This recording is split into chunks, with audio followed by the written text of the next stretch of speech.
ที่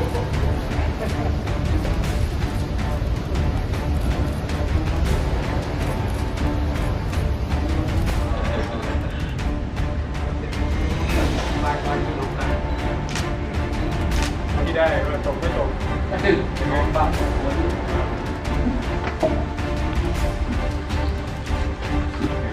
ไม่เรียงจะถูกหลอมด้วยประวัติศาสตร์และการเวลาแต่ก็เคลื่อนกลไกในการความร่วมมือของผู้ประสานงานประจำพื้นที่ชายแดนไทยลาวที่จะทำอย่างนั้นเลยจับได้ฝั่งเราหรือฝั่งท่านแล้วแต่พอได้ข้อมูลเหล่านี้จับที่ไหนมีผู้ร้ายกี่ผู้ต้องหากี่คนทั้งฝั่งไทยฝั่งลาวพัฒนานำมือนำดีขึ้น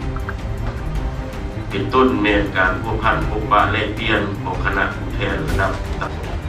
เรียนบรรดาทางคณะหน่วยประสานงานประจำพื้นที่สกัดกั้นแก้ไขปัญหายาเสพติดเยี่ยมห้อย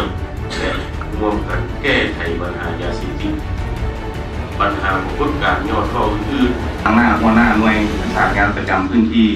ชายแดนแข่งลองคายเป็นยัดขึ้นในทางการบรรยากาศการพัวพันในยังฟังการฟังเราหลงกันไป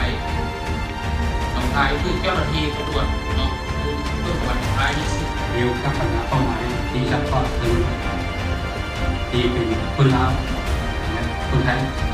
ที่ดูฝั่งลาวสถานีตำรวจภูธรทั้งหมด14สถานีนะครับจากหน่วยก้าวอำเภอ